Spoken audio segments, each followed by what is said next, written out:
Hi Digital Spy, Anna Williamson here, your very own showbiz columnist, and I'm thrilled to invite you all to my final training session today before I take to the boards on Splash this weekend. So just for you, I've got a little exclusive behind the scenes peek at exactly what we get up to.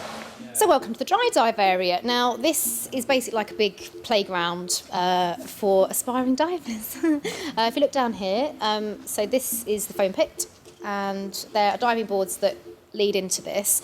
So this is where we practice somersaults and anything really, just to kind of practice technique. Although I don't really like this because this is where quite a few injuries actually do happen.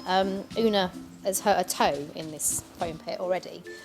So I try not to go in there too much at the moment. Biggest competition in my heats would be Keith Duffy.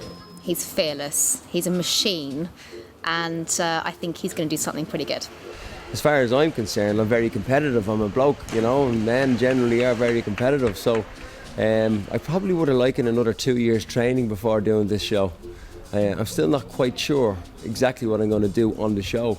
And until I am, I'll still be a little bit, you know, stressed out about it. So the person that showed the most potential was Anna Williamson. She was very, very impressive, I have to say. You know, she put the fear to the back of her head. She went on the high highs. And she done some good dives, so you know she was very impressive on the first day.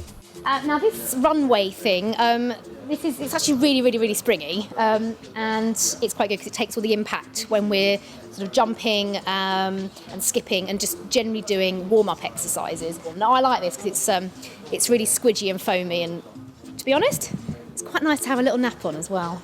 Putting on a swimsuit for Splash has been almost as daunting as taking to the boards. Now it's fine though, actually. It's surprising how quickly you do just get used to prancing around with very little on.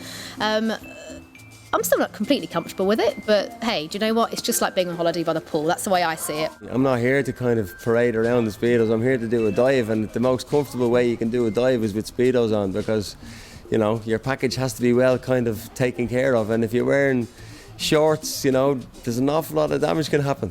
The Speedos are there for a reason. They keep you nice and tucked in, and, you know, they keep you safe.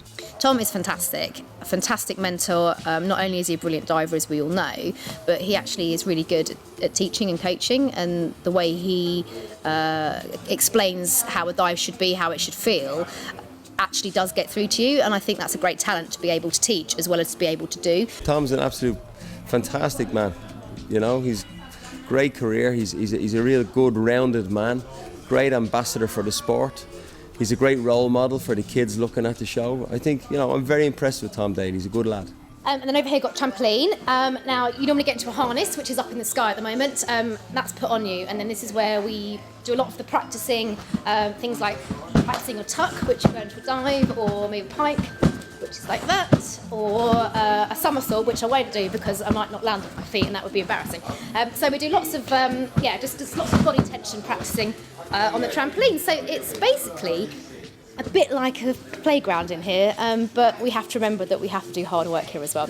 I was hugely surprised by the amount of damage and impact and wear and tear your body takes from diving. I think when you watch it on the telly, it kind of looks very graceful how the professionals do it. They sort of slide into the water, but actually this is where everyone is really exposed, and where I think you can see how fantastic the sport is and how disciplined and how expert these divers are to make it look so easy. Because when you've got the likes of me and other novices hurling themselves into a swimming pool from height, it is A, not easy, and B, it absolutely kills when you hit that water from not even from a great height, even hitting it at 1 metre. If you hit it wrong, you're going to get a bruise for the rest of the week. It's kind of kicked in now, and I just think I might only get this one opportunity. If I don't get through, then this is just my one chance to, I guess, show myself what I've learned in training. So I'm going to push myself to the maximum. As I say, I might only get one opportunity, which is 1.5 seconds of diving, to actually give it a go. So I'm going to go the whole hog that I can manage.